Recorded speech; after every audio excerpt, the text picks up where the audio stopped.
이혼하면 너도 빈손이야. 이 집안 아니면 너 뭐가 있는데? 남편이 저한테 이 말을 뱉었을 때요. 진짜 어이가 없어서 웃음이 나왔습니다. 아니, 내 엄마 숨 거두는 날 밤에 다른 여자랑 우리 집 침대에서 뒹굴던 놈이 지금 나한테 빈손이라고요? 장례식장에서 사흘 동안 혼자 절하고 혼자 울고 혼자 버텼는데 이 인간은 전화 한 통 없었거든요. 근데 말이죠. 제가 손 놓으면 이 집안 하루도 안 돌아가요. 그래서 복수랍시고 저는 그날부로 전부 손 놓았습니다. 집안은 난리가 났죠. 그날 있었던 이야기 들려드릴게요. 어머니의 심장이 멈춘 순간부터 저는 남편에게 전화를 걸었습니다. 한 통, 두 통, 세 통. 사흘 동안 수십 통을 걸었지만 돌아온 건 딱 한 줄이었죠. 회사 일이 급해서 늦을 것 같다. 장례식장 빈소에서 조문객을 맞는 동안 친정 이모가 제 옆에 서서 물었습니다. 정아야, 사위는 도대체 어디 있는 거니? 장모가 돌아가셨는데 얼굴을 안 비추면 어떡해? 이모가 국화꽃 향이 배인 손으로 제 팔을 잡으며 말했습니다. 이모, 회사에 진짜 급한 일이 생겼대요. 올 수가 없는 상황이래요. 저는 고개를 숙이며 대답했습니다. 남편 대신 사과하는 게 이번이 처음은 아니었지만 어머니 영정사진 앞에서 하는 변명은 목구멍에 가시처럼 걸렸죠. 사흘째 되는 날 밤 마지막 조문객이 돌아가고 장례를 모두 마쳤습니다. 새벽 2시 택시에서 내려 아파트 현관 비밀번호를 눌렀습니다. 문이 열리는 순간 거실 신발장 앞에 낯선 여자 구두가 놓여 있었습니다. 베이지색 하이힐, 가지런히 나란히. 저는 신발을 벗다 말고 그 구두를 내려다봤습니다. 복도 끝 침실에서 웃음소리가 새어나왔습니다. 낮고 가는 여자의 웃음. 저는 복도를 걸어가 침실 문 손잡이를 잡았습니다. 손가락에 힘이 들어가지 않았습니다. 3초, 아니 5초쯤 그렇게 서 있었을 겁니다. 문을 열었습니다. 이불 속에서 도윤이 몸을 일으켰습니다. 저와 눈이 마주쳤죠. 도윤의 옆에는 여자가 시트를 끌어올리며 앉아 있었습니다. 대학 동창 모임에서 몇 번 본 적 있는 얼굴, 오채린이었습니다. 정아, 이거 아니야, 잠깐만. 도윤이 이불을 걷어차며 손을 내밀었습니다. 저는 아무 말도 하지 않았습니다. 문을 다시 닫았습니다. 조용히, 천천히. 현관으로 돌아가 신발을 다시 신었습니다. 뒤에서 도윤이 허둥지둥 옷을 걸치는 소리가 들렸습니다. 벨트 버클이 바닥에 부딪히는 소리, 발이 뒤엉키는 소리. 정아, 잠깐만, 정아. 도윤이 복도를 뛰어오며 소리쳤습니다. 저는 현관문을 열고 나갔습니다. 엘리베이터 버튼을 누르고 지하 주차장으로 내려가 제 차에 올라탔습니다. 운전석에 앉아 핸들을 잡았을 때 두 손이 떨리고 있었습니다. 그런데 이상하게도 눈물은 나오지 않았죠. 차 안에서 꼬박 4시간을 보냈습니다. 핸드폰 화면이 계속 밝아졌습니다. 부재중 전화 12통, 문자 메시지 여러 개. 제발 전화 좀 받아. 오해야. 저는 그 문자를 읽으며 혼잣말을 했습니다. 오해가 아니라 확인이라고. 내 눈으로 직접 봤다고. 어머니가 돌아가신 그 밤에 내 남편은 다른 여자와 우리 집 침대에 있었다고. 감정이 빠져나간 자리에 차가운 것이 들어찼습니다. 분노도 아니고 슬픔도 아닌 아주 맑은 계산이었습니다. 날이 밝아왔습니다. 저는 차에서 내려 24시간 카페에 들어가 노트북을 열었습니다. 시아버지 회사 태중건자재의 재무 시스템에 접속했습니다. 10년간 제가 관리해온 시스템이었죠. 법인 계좌 3개에 돈을 옮기는 최종 승인, 법인카드 한도 조정, 거래처, 대금, 지급까지 전부 제 공인인증서와 보안장치 하나에 묶여 있었습니다. 가족 경영이라 누구도 이 구조를 바꾸려 하지 않았고 저는 묵묵히 그 자리를 지켜왔죠. 시어머니의 백화점 카드가, 시누이의 영국 유학 송금, 도윤 명의의 법인카드 비용. 이 가족의 모든 돈이 제 손을 거쳐야만 움직인다는 사실을 저는 다시 한번 확인했습니다. 커피를 3잔째 비울 무렵 대학 동기 송지연에게 전화를 걸었습니다. 지연아, 나야. 혹시 이혼 전문 변호사 중에 믿을 만한 사람 알아? 뭐야, 무슨 일 있어? 지연이 잠깐 숨을 멈췄다가 물었습니다. 나중에 얘기할게. 일단 소개만 해줘. 알겠어. 문자로 바로 보낼게. 그리고 정아야, 필요하면 언제든 내 사무실로 와. 지연은 더 묻지 않았습니다. 그게 고마웠죠. 오전 9시 저는 아무 일도 없었다는 듯 회사에 출근했습니다. 직원들에게 평소처럼 인사하고 재무팀 자리에 앉았습니다. 상무실 쪽에서 도윤이 힐끗 쳐다보는 시선이 느껴졌지만 고개를 돌리지 않았습니다. 점심시간에 도윤이 제 책상 앞으로 왔습니다. 넥타이 매듭을 만지작거리며 목소리를 낮췄죠. 정아, 오늘 저녁에 둘이 얘기 좀 하자. 바빠서 어려울 것 같아. 저는 모니터에서 눈을 떼지 않은 채 대답했습니다. 도윤이 몇 초간 서 있다가 돌아가는 발소리가 들렸습니다. 퇴근 후 저는 집으로 가지 않았습니다. 친정어머니의 빈 집으로 갔습니다. 어머니가 쓰시던 방에 앉아 유품을 정리하다가 서랍 깊숙한 곳에서 적금 통장 하나를 발견했습니다. 통장 사이에 작은 메모지가 끼워져 있었죠. 정아야, 힘들면 쓰렴. 어머니의 둥글둥글한 글씨체였습니다.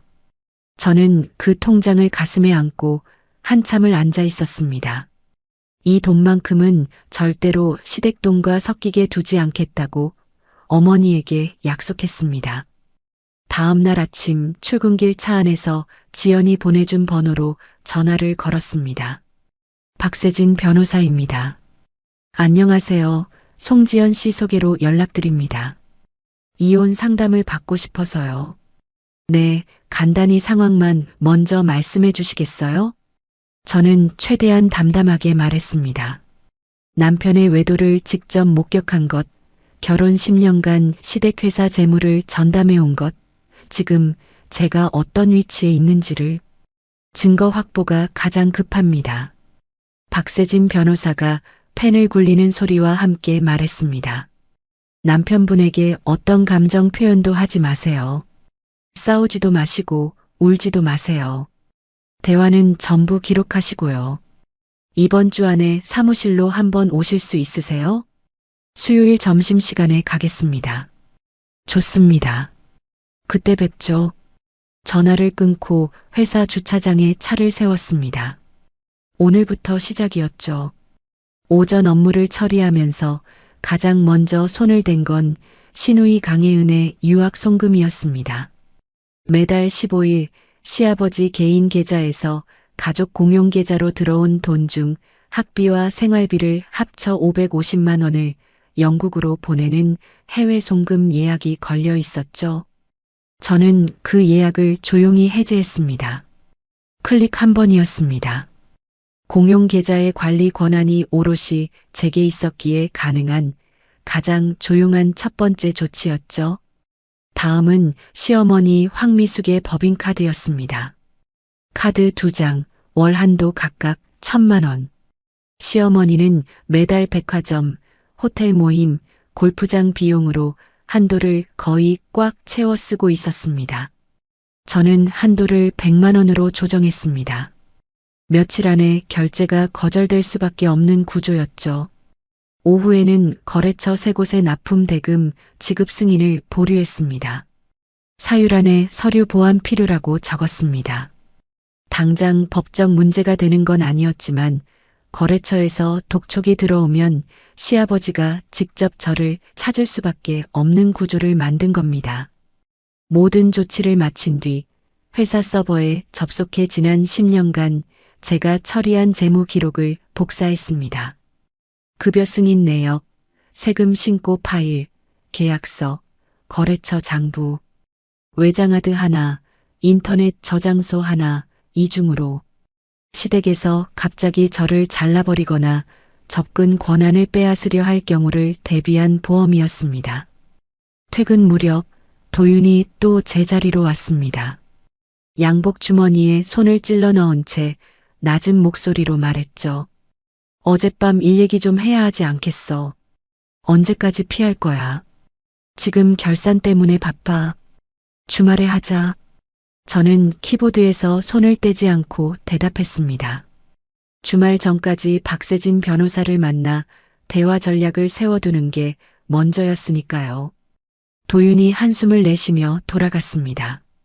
저는 모니터 속 숫자들을 바라보며 입술을 꽉 깨물었습니다. 그날 저녁 친정집에서 어머니 유품을 정리하다가 핸드폰 사진첩을 열었습니다. 어머니와 찍은 마지막 사진이 있었죠. 병실 침대에서 어머니가 제 손을 잡고 계신 사진이었습니다.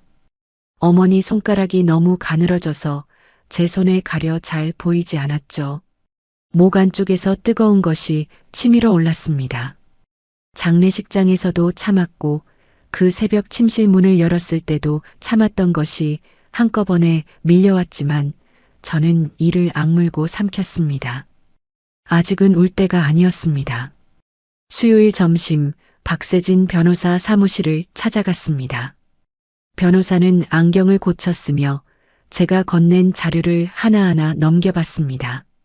목격 당시 사진이나 영상은 없으시죠? 없습니다. 그때는 그런 걸 찍을 정신이 아니었어요. 괜찮습니다. 정황 증거를 쌓으면 됩니다. 남편분이 문자로 뭐라도 인정하는 내용을 보내게 만드세요. 직접 추궁하지 마시고 상대가 스스로 말하게 유도하는 겁니다. 박 변호사가 메모지에 뭔가를 적으며 말했습니다. 재산분할 기여도까지 합치면 상당히 유리한 상황입니다. 증거 수집 목록 정리해 드릴 테니 하나씩 챙겨오세요. 사무실을 나오는 길에 핸드폰을 확인하니 도윤에게서 문자가 와 있었습니다. 채린이랑은 정말 아무것도 아니야. 그날 술 마시고 실수한 거야. 너무 큰 의미 두지 마. 저는 그 문자를 스크린샷으로 저장했습니다. 그리고 답장을 보냈죠. 알겠어. 주말에 천천히 얘기하자. 박 변호사의 조언대로 상대가 방심하게 만드는 것이 먼저였습니다. 금요일 오후 회사 전화가 울렸습니다. 시어머니였죠. 정아야, 카드가 좀 이상한데 네가 확인 좀 해줄 수 있니? 아까 백화점에서 결제가 안 되더라고. 평소와 다름없는 목소리였습니다. 네, 어머님, 카드사 시스템 점검 중이라 월요일까지는 정상화될 거예요. 저는 수화기를 들고 태연하게 대답했습니다. 월요일이 돼도 아무것도 정상화될 계획이 없다는 것은 저만 알고 있었습니다. 토요일 아침 도윤이 거실 식탁에 커피 2잔을 내려놓으며 입을 열었습니다. 정아, 이제 진지하게 얘기하자. 계속 이러면 안 되잖아. 저는 주방에서 물컵을 가져오는 척하며 핸드폰 녹음 버튼을 눌러두고 식탁 맞은편에 앉았습니다. 그래, 말해봐. 도윤이 커피잔을 양손으로 감싸며 말했습니다. 그날 채린이가 동창 모임에서 술을 너무 많이 마셨어. 택시도 못할 정도로 취해서 어쩔 수 없이 데려온 거야. 진짜 그게 다야. 그러면 왜 둘 다 이불 안에 있었어? 저는 일부러 목소리를 낮게 유지했습니다. 도윤이 커피잔에서 손을 떼며 잠시 입을 다물었습니다. 손가락으로 식탁 모서리를 톡톡 두드리다가 대답했죠. 나 원래 잠잘 때 에어컨 세게 틀잖아. 채린이가 춥다고 해서 이불 덮어준 거야. 그게 전부라니까. 저는 고개를 천천히 끄덕였습니다. 그랬구나. 그 2마디만 했습니다. 이 황당한 변명이 전부 녹음되고 있다는 사실이 저를 차분하게 만들어줬죠. 도윤의 어깨가 눈에 띄게 풀어졌습니다. 제가 더 따지지 않으니까 안심한 거였습니다. 나 오늘 골프 약속 있어. 저녁까지는 올게. 도윤이 의자를 밀며 일어섰습니다. 저는 커피잔을 들어 한 모금 마시며 고개만 끄덕였죠. 현관문이 닫히는 소리를 확인한 뒤 저는 곧장 도윤의 서재로 들어갔습니다. 책상 서랍부터 열었습니다. 서류 파일 사이에 끼워진 작은 상자 하나가 손에 잡혔죠. 열어보니 커플 팔찌였습니다. 남자용과 여자용이 나란히. 서랍 안쪽을 더 뒤졌습니다. 호텔 영수증 2장이 나왔습니다. 날짜를 확인했죠. 하나는 14개월 전, 하나는 8개월 전이었습니다. 제가 어머니 간호를 시작하기 훨씬 전이었습니다. 영수증 밑에 접힌 편지 한 통이 있었습니다. 보고 싶다로 시작하는 짧은 글이었죠. 글씨체는 여자의 것이었고 끝에 작은 하트가 그려져 있었습니다. 저는 전부 사진으로 찍어 별도 저장소에 올렸습니다. 서랍을 원래대로 닫고 서재를 나왔습니다. 심장이 빠르게 뛰었지만 손은 떨리지 않았습니다. 월요일 아침 출근하자마자 격리 보조 김대리가 다급한 얼굴로 제 책상 앞에 섰습니다. 팀장님, 3일 철강에서 전화 왔는데요. 납품 대금이 아직 안 들어왔다고 항의가 심해요. 김대리가 메모지를 내밀며 말했습니다. 서류 검토가 좀 늦어지고 있어. 이번 주 내로 처리한다고 전해줘. 네, 알겠습니다. 김대리가 돌아가고 저는 시계를 봤습니다. 시아버지의 전화가 올 시간이 멀지 않았죠. 예상대로 그날 오후 시아버지 강태준 사장이 직접 재무팀으로 내려왔습니다. 양복상의 단추를 풀며 제 책상 앞에 서서 물었죠. 정아 씨, 3일 철강건 왜 아직 처리가 안 됐어? 새로 바뀐 감사 기준에 맞춰서 지출 서류를 다시 확인하고 있습니다. 빠르게 마무리하겠습니다. 시아버지가 고개를 갸우뚱하며 저를 잠깐 바라봤습니다. 빨리 처리해. 거래처 관리 소홀하면 안 돼. 그 말만 남기고 돌아갔습니다. 같은 날 저녁 영국에서 신우이 강혜은의 국제전화가 왔습니다. 언니, 이번 달 생활비가 안 들어왔는데 확인 좀 해줄 수 있어? 귀찮다는 듯한 말투였습니다. 은행 해외 송금 쪽에 지연이 있는 것 같더라. 확인해 볼게. 응, 빨리 좀 부탁해. 전화를 끊었습니다. 화요일 시어머니에게서 다시 전화가 왔습니다. 이번에는 목소리가 달랐죠. 정아야, 백화점에서 또 카드가 안 됐어. 친구들이랑 같이 있었는데 계산대에서 거절당했다고. 내가 얼마나 창피했는지 알아? 시어머니의 목소리가 떨리고 있었습니다. 짜증을 넘어선 불안이 섞여 있었죠. 어머님, 카드사에 다시 확인해 보겠습니다. 빨리 좀 해줘. 이게 뭔 일이니 대체. 전화를 끊고 저는 모니터를 바라봤습니다. 균열이 벌어지기 시작한 거였죠. 수요일은 회사 직원 급여일이었습니다.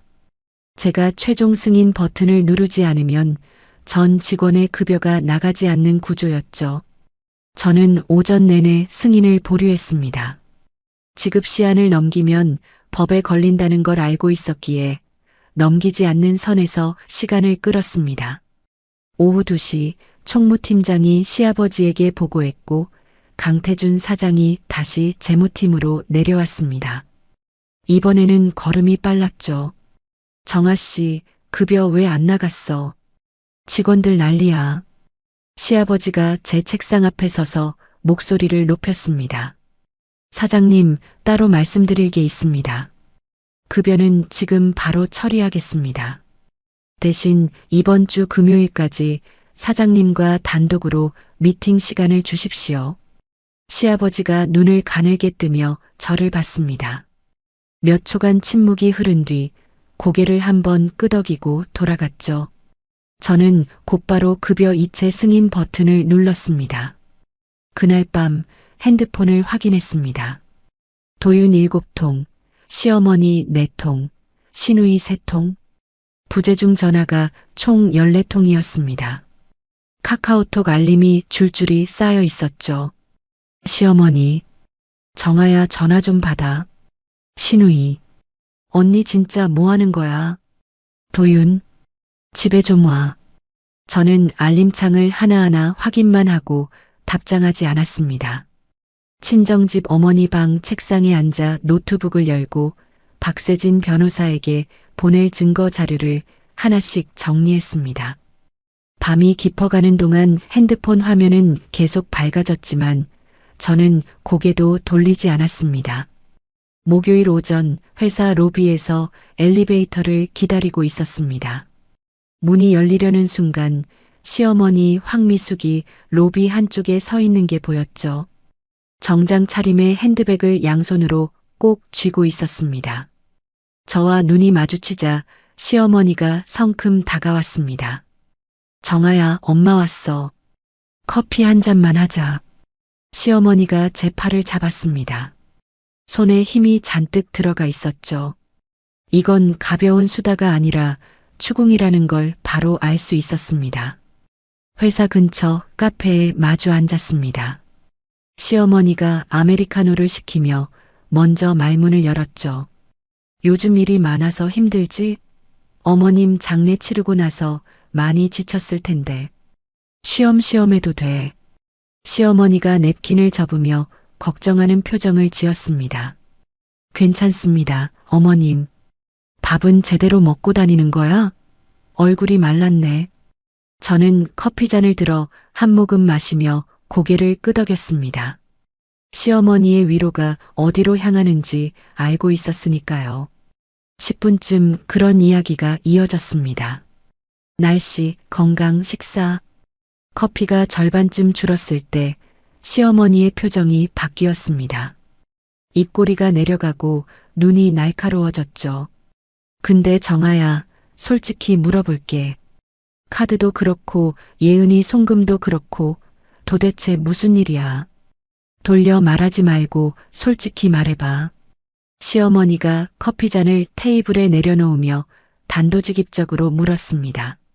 저는 커피잔을 천천히 내려놓았습니다. 시어머니의 눈을 똑바로 봤죠. 어머님, 제가 장례식 끝나고 새벽에 집에 갔을 때 도윤이가 다른 여자와 침대에 있었습니다. 시어머니의 얼굴이 굳었습니다. 3초쯤 아무 말도 없었죠. 눈동자가 미세하게 흔들리는 게 보였습니다. 그게 무슨 소리야? 도윤이가 그럴 리가 없어. 네가 잘못 본 거 아니야? 시어머니가 핸드백 손잡이를 움켜쥐며 고개를 저었습니다. 오채린이라는 여자입니다. 대학 동창이고요. 호텔 영수증 날짜를 보면 제가 어머니 간호를 시작하기 훨씬 전부터 만나온 것 같습니다. 제가 이름과 정황까지 말하자 시어머니의 태도가 달라졌습니다. 놀란 표정이 사라지고 그 자리에 차가운 것이 깔렸죠. 그래서 뭐 어쩌자는 거야. 남자가 실수 한 번 할 수도 있는 거지. 그걸로 집안을 이렇게 뒤흔들어? 시어머니가 테이블 위에 손을 짚으며 말했습니다. 저는 그 말을 듣는 순간 확실히 알았습니다. 이 사람에게 며느리의 고통은 처음부터 고려 대상이 아니었다는 걸요. 정아야, 이건 우리 집안 안에서 조용히 처리할 문제야. 네가 이러면 회사도 위험해지고 너한테도 좋을 게 없어. 시어머니가 목소리를 한 톤 낮추며 제 손등을 눌렀습니다. 어머님, 저는 10년 동안 이 회사 재무를 책임져 왔습니다. 그 10년 동안 제가 받은 건 남편의 외도하고 장례식에 얼굴도 비치지 않은 무관심이었어요. 이걸 망친 건 저가 아니라 아드님입니다. 시어머니의 입술이 얇게 떨렸습니다. 뭔가 더 말하려다 입을 다물었죠. 카페 안에 잠깐 무거운 침묵이 내려앉았습니다. 시어머니가 핸드백을 집어들며 자리에서 일어났습니다. 시간을 좀 줘. 내가 도윤이를 불러서 얘기해 볼 테니까 경거망동하지 마. 저는 고개만 끄덕이고 돌아섰습니다. 시어머니가 할 일은 아들을 혼내는 게 아니라 이 상황을 덮을 방법을 찾는 거라는 걸 확신했죠. 회사로 돌아와 자리에 앉은 지 30분도 안 됐을 때 도윤이 상무실에서 재무팀으로 걸어왔습니다. 걸음이 빠르고 어깨가 잔뜩 올라가 있었죠. 제 책상 앞에 서서 허리를 숙이며 속삭이듯 말했습니다. 엄마한테 무슨 소리를 한 거야? 사실을 말했을 뿐이야. 저는 모니터에서 눈을 떼지 않고 대답했습니다. 도윤의 얼굴에서 분노보다 공포가 먼저 스치는 게 보였습니다. 턱이 미세하게 떨리고 있었죠. 야, 이거 진짜. 도윤이 뭔가 더 말하려다 주위를 둘러봤습니다.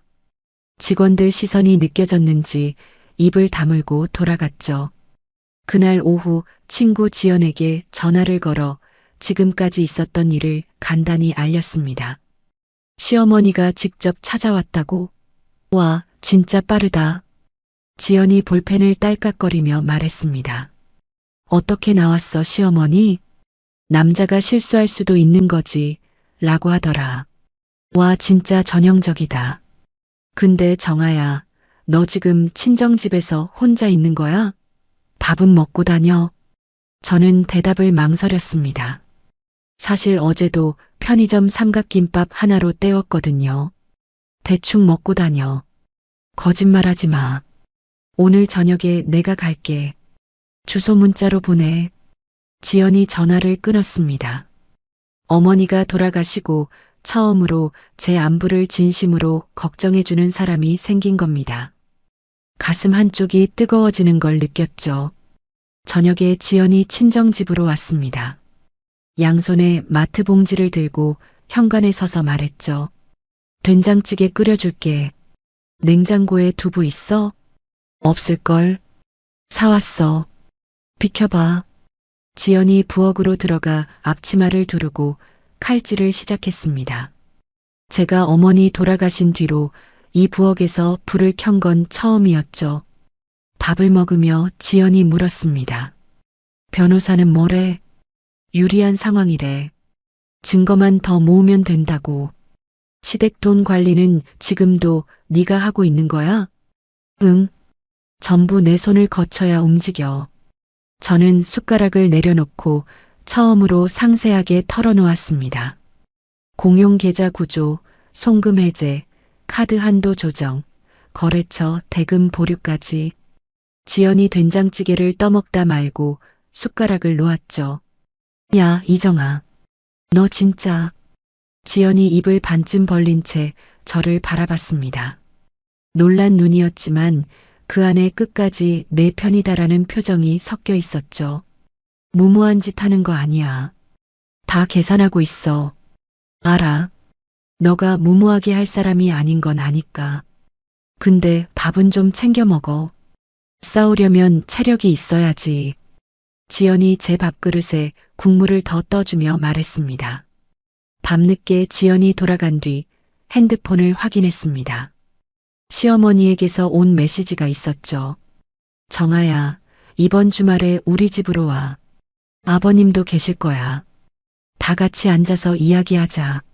저는 그 메시지를 읽으며 생각했습니다. 시아버지 강태준까지 나선다는 건 시댁이 이제 상황의 심각성을 알아챘다는 뜻이었죠. 주말 전까지 박세진 변호사를 한 번 더 만나야 했습니다. 어떤 말이 나와도 흔들리지 않을 준비를 하고 가야 했으니까요. 저는 메시지에 답장을 보냈습니다. 네, 어머님, 토요일 오후에 가겠습니다. 핸드폰을 내려놓고 어머니 방 천장을 올려다봤습니다. 이 방에 누워 있으면 아직도 어머니 냄새가 나는 것 같았죠. 어머니가 계셨다면 뭐라고 하셨을까? 아마 정아야, 밥 먹었어? 라고 하셨을 겁니다. 지연이가 한 말이랑 똑같이. 금요일 오후 박세진 변호사 사무실에 앉아 가방에서 서류 봉투를 꺼냈습니다. 호텔 영수증 사진, 오채린의 손편지, 도윤이 보낸 실수였다는 문자 스크린샷, 토요일 대화 녹음 파일. 전부 테이블 위에 펼쳐놓았죠.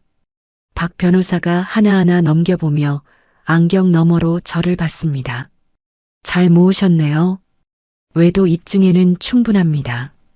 다만 상대 쪽에서 조작이라거나 맥락을 왜곡할 수 있으니 추가 정황이 있으면 더 좋겠습니다. 더 필요한 게 뭐가 있을까요? 호텔 투숙 기록을 정식으로 확인할 수 있으면 좋고요. 카드 결제 내역에 그 여자와 관련된 지출이 있으면 그것도 됩니다. 박 변호사가 메모지에 적으며 말했습니다. 재산분할 쪽 이야기도 할게요. 박 변호사가 서류를 한쪽에 모으며 자세를 바꿨습니다.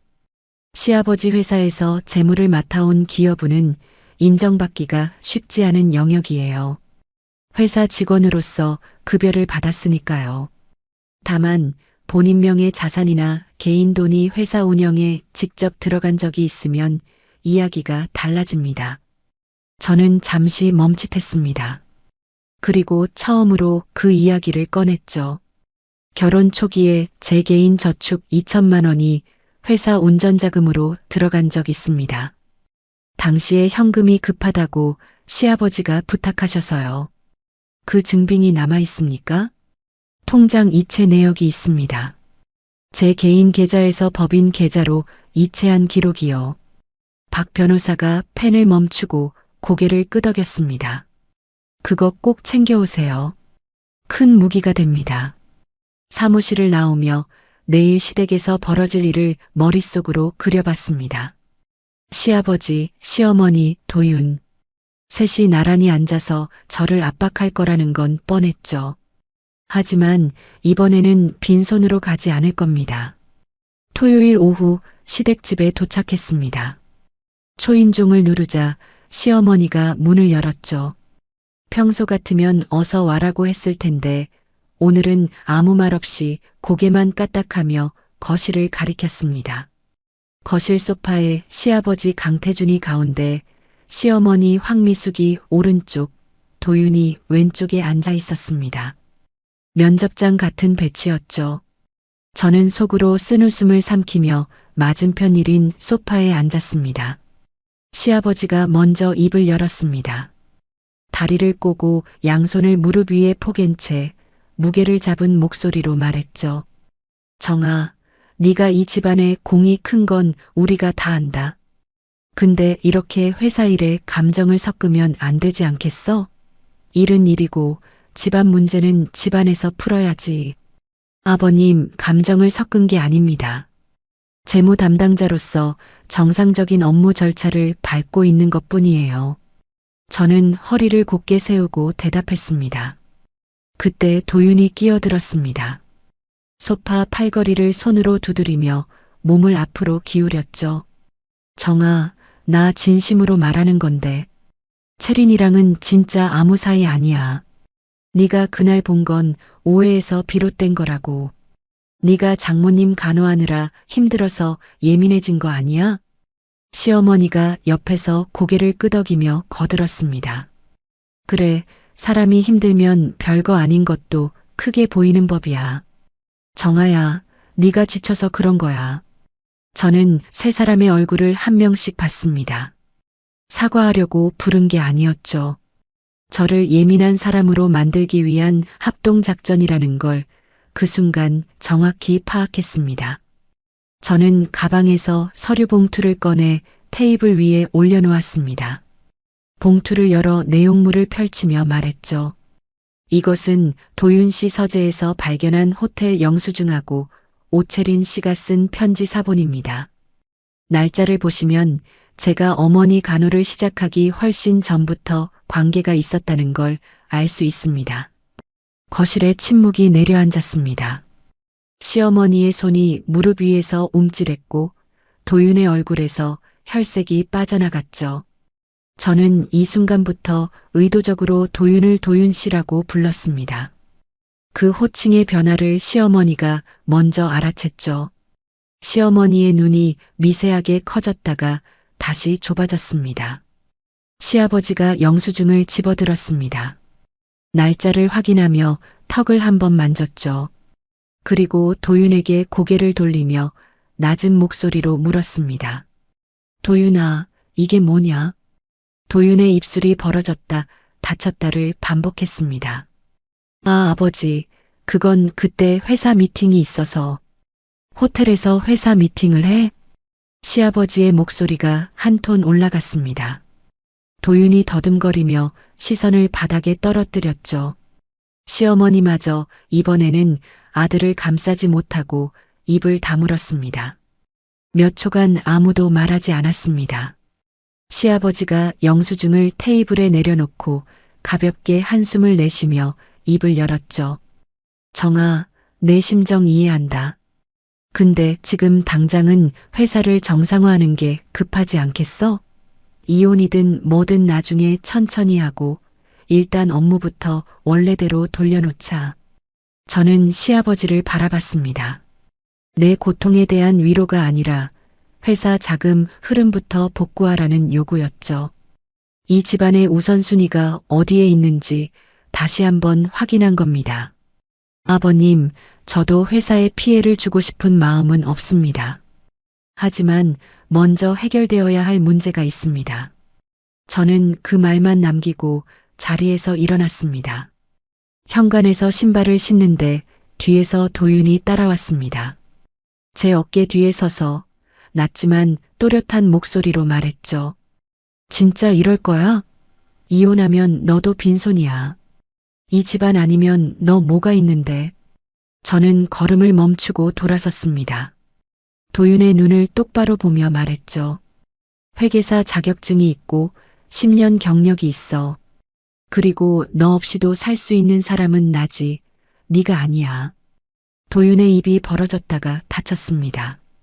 저는 돌아서서 현관문을 열고 나왔죠. 차에 올라타 시동을 걸었습니다. 핸들 위에 이마를 잠시 대고 눈을 감았죠. 손이 미세하게 떨리고 있었습니다. 예민해진 거 아니냐는 도윤의 말이 순간적으로 머릿속을 스쳤지만 조수석에 놓인 서류 봉투의 무게가 그 말을 곧바로 지워줬습니다. 저는 핸드폰을 들어 박세진 변호사에게 문자를 보냈습니다. 월요일에 이혼 절차 본격적으로 시작하겠습니다. 보내기 버튼을 누르고 차를 출발시켰습니다. 백미러에 시댁 아파트가 점점 작아지는 게 보였죠. 저는 시선을 앞으로 돌렸습니다. 월요일 오전 박세진 변호사 사무실에서 이혼 소장 초안을 최종 검토했습니다.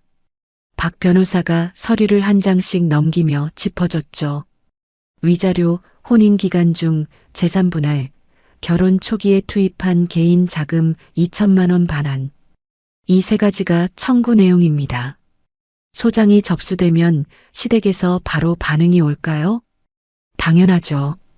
법원에서 상대 측에 통지가 가니까요. 근데 그 전에 한 가지 결정하셔야 합니다. 박 변호사가 펜을 내려놓고 저를 봤습니다. 회사 재무 업무 정상화를 언제 시점으로 잡을 건지요. 저는 잠깐 생각한 뒤 대답했습니다. 이혼합의 조건이 확정되는 시점까지 현 상태를 유지하겠습니다. 좋습니다. 사실 회사가 당신을 해고하고 다른 사람에게 권한을 넘길 수는 있어요. 법적으로는요. 하지만 10년치 재물을 단기간에 인수인계하는 건 현실적으로 불가능합니다. 그게 사실상 최대 무기예요. 박 변호사가 고개를 끄덕이며 서류를 정리했습니다. 단단히 준비하고 가세요. 상대가 먼저 움직일 겁니다. 그날 오후 회사로 돌아왔을 때 내선 전화가 울렸습니다. 시아버지 강태준 사장의 비서였죠. 이 팀장님, 사장님께서 사장실로 와달라고 하십니다. 사장실 문을 열자 강태준 옆에 낯선 남자가 앉아 있었습니다. 회사 고문 변호사였죠. 양복 안주머니에서 명함을 꺼내 건네며 가볍게 고개를 숙였습니다. 강태준이 책상에 팔꿈치를 짚으며 입을 열었습니다. 정아 씨, 단도직입적으로 말할게. 개인적인 문제하고 회사 업무는 분리하자. 지금 네가 하고 있는 건 업무 방해로 해석될 수도 있어. 강태준의 목소리에 처음으로 법적 압박의 무게가 실려 있었습니다.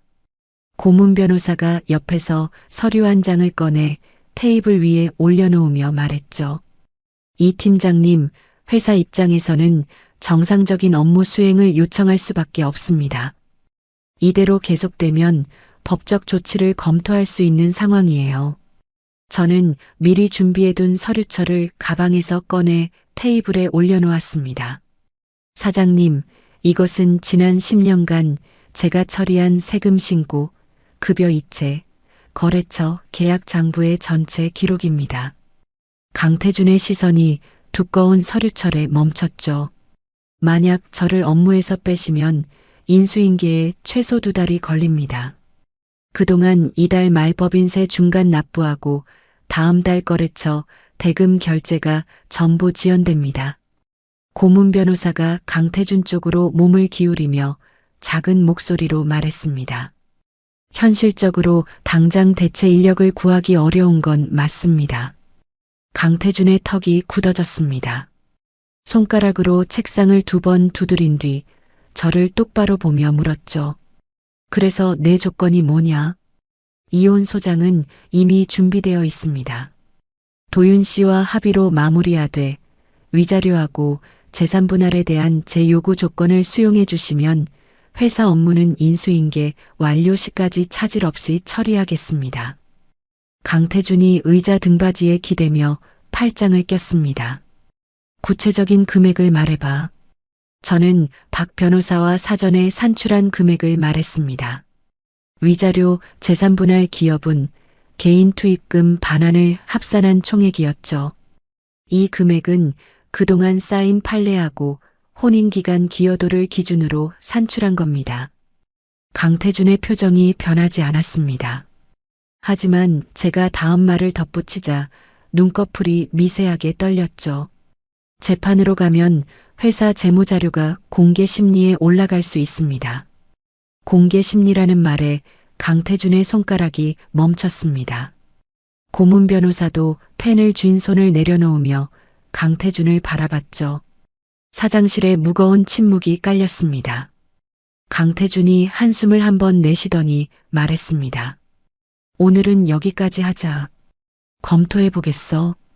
저는 고개를 숙이고 사장실을 나왔습니다. 복도를 걷는데 도윤이 앞에 서 있었습니다. 벽에 등을 기대고 있다가 저를 보자 몸을 일으켰죠. 아버지한테 돈 얘기까지 한 거야? 네가 만든 상황이야. 저는 그 말만 하고 도윤을 지나쳐 걸었습니다. 뒤에서 도윤이 뭔가를 중얼거렸지만 걸음을 멈추지 않았죠. 그 주 수요일 강태준의 비서에게서 전화가 왔습니다. 이 팀장님, 사장님 말씀 전합니다. 팀장님이 제시한 금액의 70%를 수용하겠다고 하셨고요. 대신 회사에 대한 어떤 정보도 바깥에 내보내지 않는다는 조항을 넣겠다고 하셨습니다. 전화를 끊고 바로 박세진 변호사에게 연락했습니다. 30분 동안 통화하며 역제안을 정리했죠. 금액은 원안 유지, 비밀 유지 조항은 받아들이되 이행 기한하고 위반했을 때 제재 조건을 분명히 넣자고 하세요. 알겠습니다. 그대로 회신하겠습니다. 목요일이 지나고 금요일 오후 강태준에게서 직접 전화가 왔습니다. 제 핸드폰에 강태준 사장이라는 이름이 떴을 때 저는 한번 심호흡을 하고 받았죠. 정아 씨. 네, 사장님. 알겠다. 원한대로 하자. 대신 인수인계는 확실히 해줘. 짧고 건조한 목소리였습니다. 하지만 결혼 10년 만에 처음으로 시아버지가 저를 며느리가 아니라 협상 상대로 대하는 목소리였죠. 알겠습니다.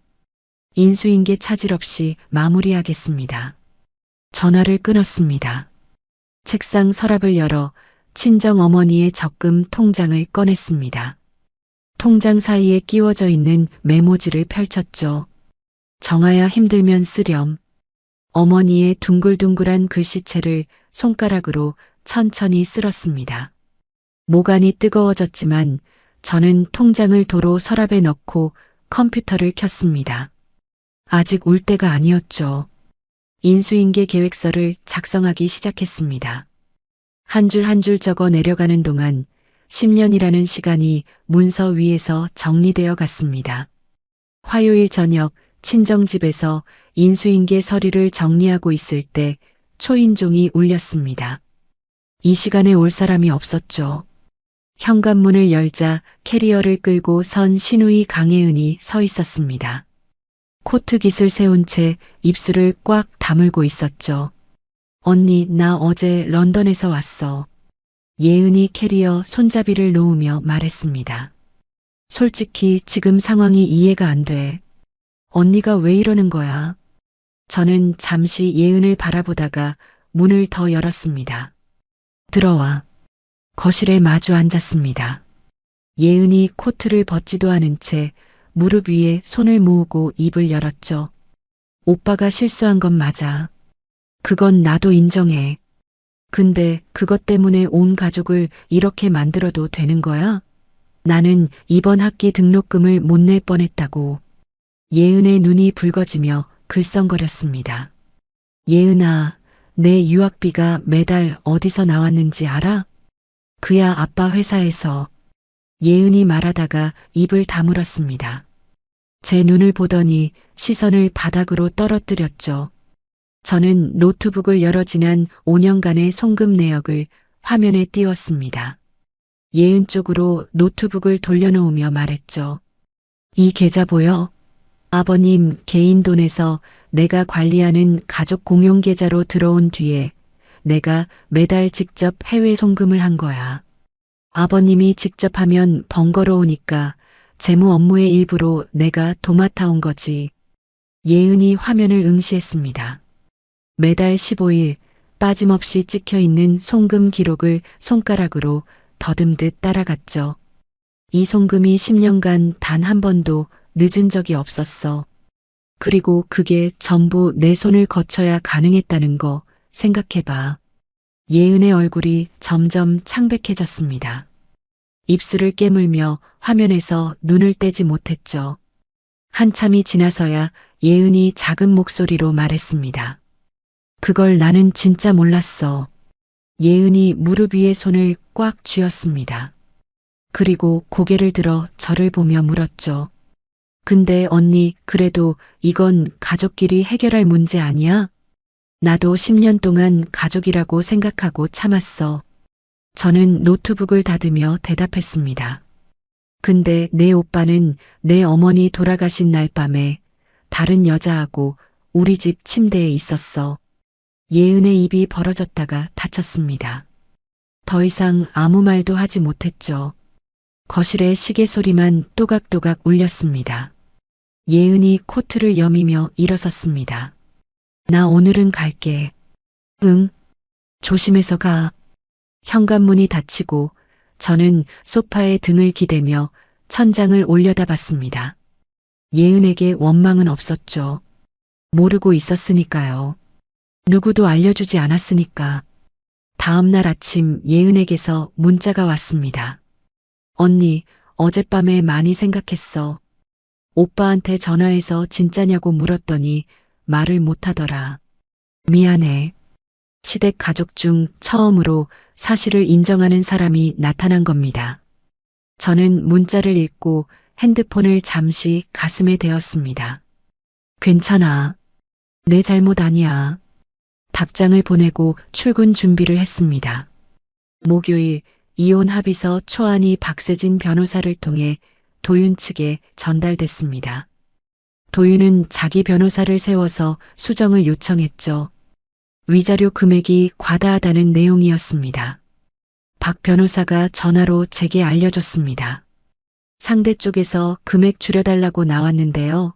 제가 한마디 했습니다. 재판으로 가면 외도 증거가 모두 공개되고 회사 재무 자료도 법원 명령에 따라 제출될 수 있다고요. 뭐래요? 이틀 뒤에 수정 요청 철회했습니다. 전화를 끊으며 저도 모르게 숨을 깊이 내쉬었습니다. 끝이 보이기 시작한 거였죠.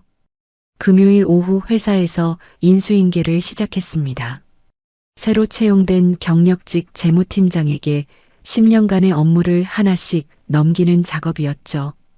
계좌 구조, 거래처 원장, 세금 신고 일정, 급여 처리 방식. 제가 한 줄 한 줄 설명할 때마다 새 팀장이 고개를 끄덕이며 메모했습니다. 격리 보조 김대리가 제 책상 옆에 서서 물었습니다. 팀장님, 정말 가시는 거예요? 김대리가 볼펜을 만지작거리며 아쉬운 얼굴로 말했죠. 김대리가 잘 도와드리면 새 팀장님도 금방 적응하실 거야. 걱정 마. 저는 웃으며 대답했지만 10년간 앉아있던 이 책상을 정리하는 손끝에서 복잡한 감정이 올라왔습니다. 서랍을 비우고 파일을 넘기고 비밀번호를 인계하는 하나하나가 10년이라는 시간을 내려놓는 것이었으니까요. 인수인계 둘째 날 시아버지 강태준이 재무팀에 내려왔습니다. 저를 복도로 불러낸 뒤 양손을 주머니에 넣은 채 짧게 말했죠. 정아 씨, 고생 많았어. 그리고 잠깐 멈칫하더니 덧붙였습니다. 내가 내 능력을 회사에만 묶어두고 제대로 대우를 못한 것 같다. 10년간 들어본 적 없는 말이었습니다. 진심인지 마지막 체면치레인지 알 수 없었지만 저는 고개를 숙이며 대답했죠. 감사합니다. 그 말 외에 더 할 말이 없었습니다. 일요일 지연에게서 전화가 왔습니다. 정아야, 인수인계 거의 끝나가지? 다 끝나면 우리 사무실에서 일해볼 생각 없어? 경력직 회계사 하나 구하고 있었거든. 갑자기 아니야. 네가 나온다는 얘기 듣고 나서부터 생각하고 있었어. 내 실력이면 바로 투입 가능하잖아. 저는 웃으며 대답했습니다. 생각해 볼게. 전화를 끊고 창밖을 바라봤습니다. 시댁에 기대지 않는 삶의 첫 번째 구체적인 가능성이 열린 거였죠. 마음이 조금 가벼워지는 걸 느꼈습니다. 인수인계 마지막 날, 퇴근 전에 책상 서랍을 비우다가 사진 한 장이 나왔습니다. 결혼 초기에 도윤과 찍은 사진이었죠. 나란히 서서 웃고 있는 두 사람의 얼굴을 잠시 내려다봤습니다. 쓰레기통에 넣으려다 멈췄습니다. 다시 서랍에 넣어두었죠. 미련이 아니었습니다. 그 시절에 내가 틀리지 않았다는 걸 기억하기 위해서였습니다. 서랍을 닫고 가방을 들었습니다. 사무실을 나서며 뒤를 돌아보지 않았죠. 인수인계를 모두 마치고 2달여가 지났습니다. 가정법원에서 이혼 의사 확인 신청을 하고 법이 정한 한 달의 숙려 기간을 보냈죠. 오늘은 법원에서 최종 확인을 받는 날이었습니다. 법원 복도에서 도윤과 마주쳤습니다. 양복을 입고 있었지만 넥타이가 비뚤어져 있었고 눈 밑에 그늘이 져 있었죠. 저를 보자 입술을 한번 달싹거렸지만 아무 말도 하지 않았습니다. 저도 말하지 않았죠. 법정 안에서 판사가 양쪽의 이혼 의사를 최종 확인했습니다. 도윤이 먼저 서명했고 저도 펜을 받아 이름을 적었죠. 이정아 석자를 쓰는 동안 펜촉이 종이에 긁히는 소리가 유난히 크게 들렸습니다. 판사가 확인서를 교부하는 순간 결혼 10년이 공식적으로 끝났습니다. 법정을 나서는데 도윤이 뒤에서 말했습니다. 잘 살아. 저는 걸음을 멈추고 반쯤 고개를 돌렸습니다. 너도. 우리의 마지막 대화는 그 두 마디로 끝났죠.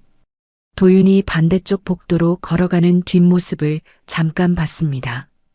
어깨가 전보다 좁아 보였죠. 저는 시선을 거두고 출구 쪽으로 걸었습니다. 법원을 나서며 핸드폰을 확인하니 시어머니에게서 온 문자가 있었습니다. 정아야, 건강해. 5글자였습니다. 10년간 체면과 통제의 사람이었던 시어머니의 마지막 메시지가 이 5글자라는 게 묘한 여운을 남겼죠. 감사합니다, 어머님. 어머님도 건강하세요. 답장을 보내고 대화방을 나왔습니다. 법원에서 받은 확인서를 들고 곧장 구청 민원실로 향했습니다. 이혼 신고서를 작성해 창구에 제출했죠. 접수 확인 도장이 찍힌 서류를 건네받을 때 창구 직원이 말했습니다. 새 출발 응원합니다. 예상치 못한 한마디에 코끝이 시큰했습니다. 하지만 저는 웃으며 대답했죠. 감사합니다. 서류를 가방에 넣고 구청을 나왔습니다. 차에 올라타 내비게이션에 목적지를 찍었습니다. 경기도 외곽의 공원묘지, 어머니가 계신 곳이었죠.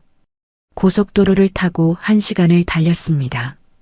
창밖으로 5월의 초록이 빠르게 스쳐갔죠. 운전하는 동안 지난 2달여를 떠올렸습니다. 숙려 기간 동안 친정집에서 혼자 지내며 새 직장 준비를 했고, 어머니 유품을 천천히 정리했고, 간간히 예은에게서 오는 안부 문자에 답했죠. 조용하고 고요한 시간이었지만 무너지지 않은 시간이었습니다. 묘지에 도착했습니다. 잔디 위에 놓인 비석 앞에 꽃을 내려놓고 무릎을 꿇었죠. 비석에 새겨진 어머니 이름을 손가락으로 쓸었습니다. 그 순간 참았던 것들이 한꺼번에 밀려왔습니다.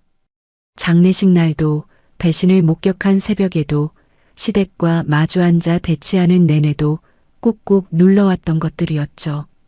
처음에는 소리 없이 눈물만 흘렀습니다.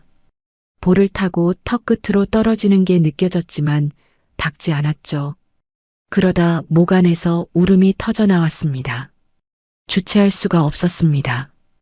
어깨가 떨리고 숨이 끊기고 소리가 새어나왔죠. 산 위의 바람이 그 울음소리를 받아 어딘가로 데려갔습니다. 한참을 울었습니다.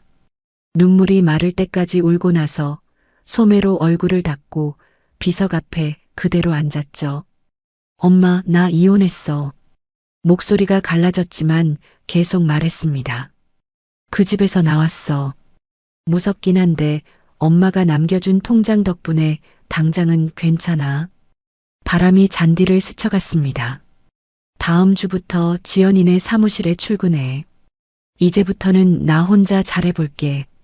말을 마치자 바람이 한 번 제 뺨을 스쳤습니다. 어머니가 잘했다 정아야라고 답해주시는 것 같았죠. 저는 눈을 감고 그 바람을 느꼈습니다. 산을 내려와 차에 앉아 핸드폰을 켰습니다. 지연에게서 메시지가 와 있었죠. 오늘 다 끝났어? 저녁에 고기 사줄게. 예은에게서도 문자가 있었습니다. 언니, 나 이번에 학비는 아빠한테 직접 받기로 했어. 그리고 나중에 시간 되면 밥 한번 먹자. 오빠 빼고. 입꼬리가 올라갔습니다. 적이 아닌 사람이 아직 있다는 게 작은 위안이 됐죠. 저녁에 지연과 고깃집에 마주 앉았습니다. 지연이 소주를 따르며 말했죠. 자, 오늘 축하주다. 받아. 잔을 부딪히고 한 모금 마셨습니다. 소주가 목을 타고 내려가는 게 오늘따라 덜 쓰게 느껴졌죠. 그리고 정아야, 너 다음 주 월요일부터 출근이야. 자리 빼놨어. 아직 정식으로 오케이 안 했거든. 저는 투덜거리며 고기를 뒤집었습니다. 내 대답 안 기다렸어. 네 자리 이미 만들어놨으니까 월요일에 그냥 와. 지연이 집게로 고기를 집으며 웃었습니다. 참나 맘대로야 진짜. 잔소리를 하면서도 잔을 비웠죠. 10년 만에 내 이름 석자로 출근하는 직장이 생긴다는 게 실감나지 않으면서도 처음으로 내일이 기다려지는 밤이었습니다. 친정집으로 돌아와 어머니 방에 누웠습니다. 천장을 보며 오늘 하루를 떠올렸죠. 법정, 서명, 구청, 산소, 눈물, 고기, 소주, 그리고 다음 주 월요일. 이불을 턱까지 끌어올리며 혼잣말을 했습니다. 이정아, 수고했다. 눈을 감았습니다. 오랜만에 꿈 없이 깊은 잠에 빠져들었죠. 이정아 씨의 이야기 여기까지입니다. 참 많이도 참았던 사람이에요. 엄마 손 놓는 그 순간에도 남편 배신을 눈으로 확인한 그 새벽에도 시댁 세 사람이 앞에 앉아서 예민한 거 아니냐고 몰아세울 때도 이 사람은 울지 않았거든요. 10년을 남의 집안 살림꾼으로 살다가 자기 이름 석자로 다시 서는 게 얼마나 무서웠을까요? 그런데 해냈습니다. 내가 없으면 안 된다는 말에 묶여서 정작 나는 어디 갔는지 모르겠다 싶은 분 계시면요. 이정아 씨처럼 거창하지 않아도 괜찮습니다. 오늘 하루 내 이름 한번 불러주세요. 수고했다고 잘 버텼다고요. 오늘 사연이 시원하셨다면 구독과 좋아요 꾹 눌러주시고요. 이야기를 끝까지 들어주신 분이 계시다면 잘 들었다고 댓글 하나만 남겨주세요.